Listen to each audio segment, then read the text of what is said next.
When the Prime Minister says terrorists को मिट्टी में मिला देंगे, what does it mean? Thank you for inviting me on your show. I think it basically means kinetic operations against terror launch pads, terrorist facilitators, and other such people. I think that is what the Prime Minister means when he says ki mitti mein mila denge. That is the basis of his comment. He specifically said atankiyon ko mitti mein mila denge.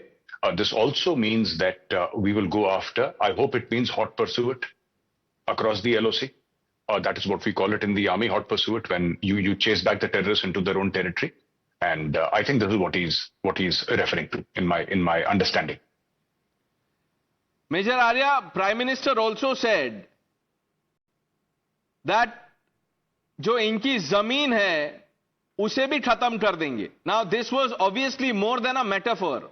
When he uses this, this word, zameen, what is he implying to? I want you to speak to our viewers directly because you don't mince your words. आप खुल के बोलते हैं. प्रधानमंत्री ने आज खुल के बोला है.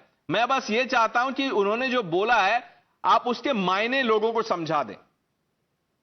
देखिए, मैं सिर्फ एनालाइज कर सकता हूं कि जो माननीय प्रधानमंत्री जी ने बोला है. And I think what he meant was that the handlers of the terrorists, we will go inside Pakistan, or we will send our platforms inside Pakistan, or we will physically go inside Pakistan and wipe out that place on earth which breeds and nurtures terrorists. So it essentially, for me as a military man, means cross-border operations. It means sending our platforms, our teams.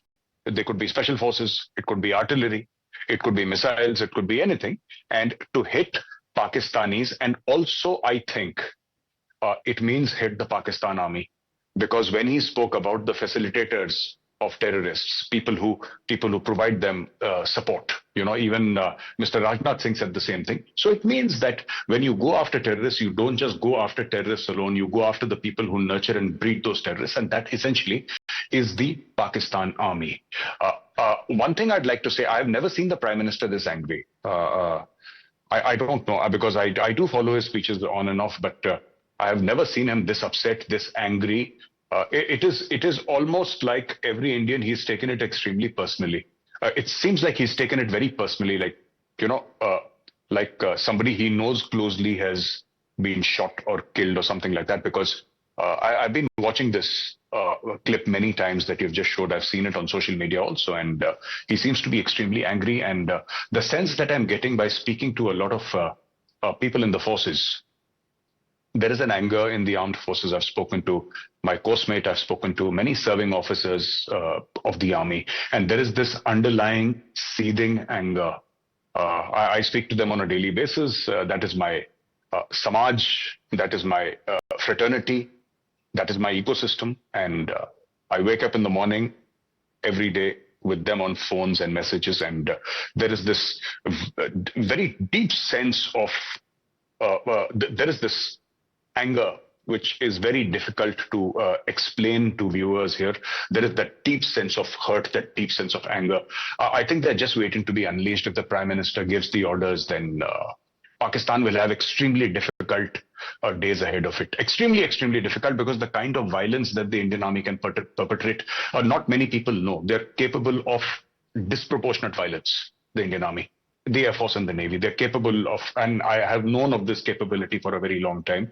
In a very, very, very small manner, I was part of this capability a long, long time ago. And there's this deep sense of anger that, give us the orders. Just give us the orders and we'll do what needs to be done.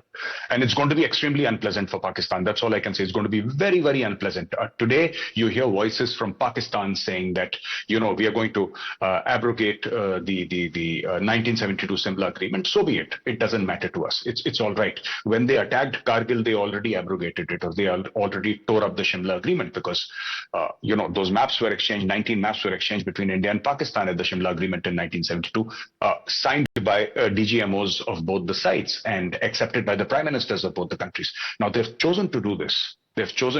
And I can only tell you from a military perspective, they're very, very upset in the army. They're extremely upset in the army. I cannot emphasize how angry and upset they are. So it depends upon the political leadership, obviously. They are bound by orders of the political leadership, but should the orders be given to the Indian Armed Forces, there will be hell to pay for Pakistan. I don't know what's going to happen. I'm not privy to any plans, but there will be hell to pay, believe you me, if the orders are given.